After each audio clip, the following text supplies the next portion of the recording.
The Golden Fish by Joseph Fontanilla. A vibrant summer sun rose over the small village, bathing the forest in a golden light as the fisherman ambled past the thatched-roofed houses.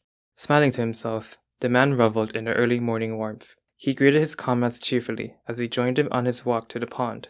The small group strolled down the shaded trail, trading jokes and bait as they went. Arriving at the pond, the man started to distribute orders with a quiet authority. Throughout the day, he treated the fishermen kindly. His veteran advice and camaraderie with the men strengthened the unspoken bond that they had built. Over the decades, the man had grown from an apprentice to a master angler of the town. Many of the men around the pond remembered seeing his wrinkled face beaming down at them after they had made a catch.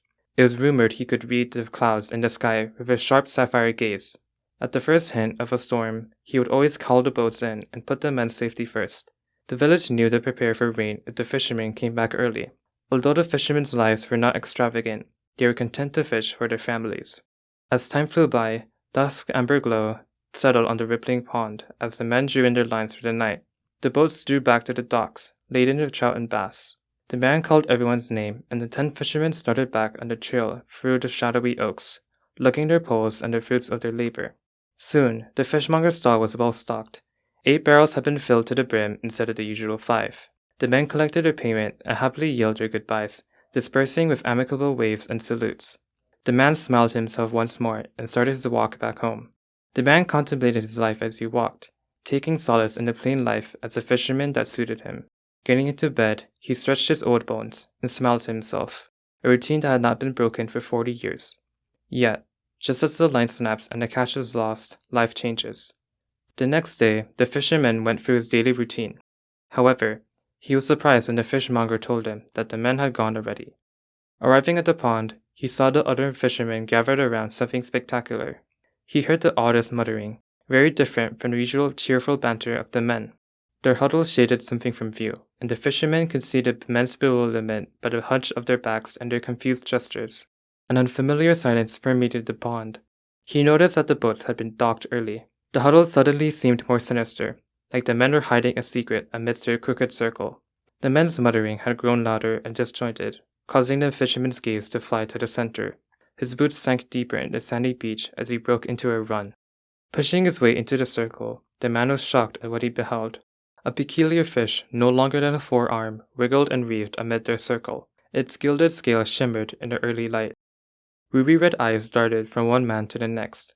Semi-translucent fins flapped and flailed as it tried to escape, dodging hands left and right. The fishermen were mesmerized by the sight of its golden scales. For a moment, the man froze. He had never seen such a fish in all his years of experience, but as he tried to step forward into the center, he was stopped by a hand of walls. A hard glint of greed transformed the men's faces, reflecting between old friends and heralding the falling discontent. All were caught on the lures of riches as the lowly fishermen competed for the catch. Soon, their desire escalated into strife as the others saw the bold move. More hands raised in warding, or perhaps in protection of something they now valued above friendship. The old jokes and memories shared as brothers seemed forgotten. The other fishermen were foreign to the man as the circle devolved into a grabbing mob.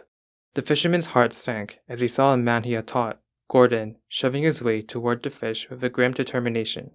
The fisherman hesitated. He had seen Gordon's first catch as a boy of 13.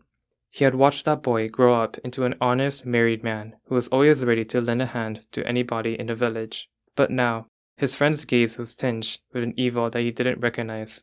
He shied back from the obvious malice, unsure what to do as the men started to fight in full force. As faces twisted into grimaces, the fisherman observed his friends bitterly. The situation had escalated to man versus man. All were competitors trying to claim the golden prize. Although the fisherman decided to join in the fight, he had no desire to claim the fish. He had decided to stop the madness and restrain the men. The fisherman leapt into the fray, holding onto his straw hat while staggering into the center. Tasting blood, the fisherman steeled his resolve and continued onward towards Gordon. All the while, the golden fish had been watching while dodging frantically. A cunning beast, it waited for the climax to disguise its escape. The noise of flesh connecting with flesh and cries of pain echoing through the air. Kicked up dust filled the air, particles wafting in the wind along with the smell of sweat and splintered cedar. Amidst the chaos, the golden fish desperately flailed, its movement slowing as the fight progressed. Just as Gordon seemed to be in reach of the prize, the fish and the man made their moves. The man tackled Gordon, finally subduing the brawl. Simultaneously, slipping between the men's fingers, the fish seemed to wave goodbye with a fin as it darted into the depths of the pond. The fishermen froze, their shocked faces now focused on the man.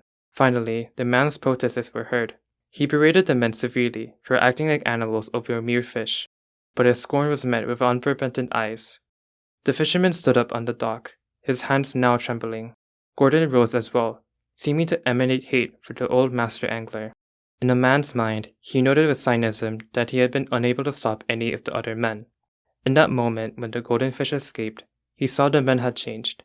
The unthinkable had happened. The bonds of brotherhood between the men had broken. The village changed over the following days. The men no longer greeted one another cheerfully. The golden fish had awakened a newfound hunger.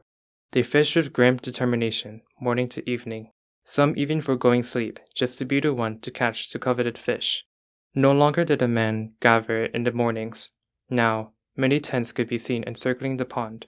The fishermen's sorrowful gaze could sense the changes even at the dock. The once cozy cedar boards now were splintered from the brawl. A cold and alien atmosphere settled upon the pond, sharply contrasting the laughter and warmth that usually weaved through the men's conversations.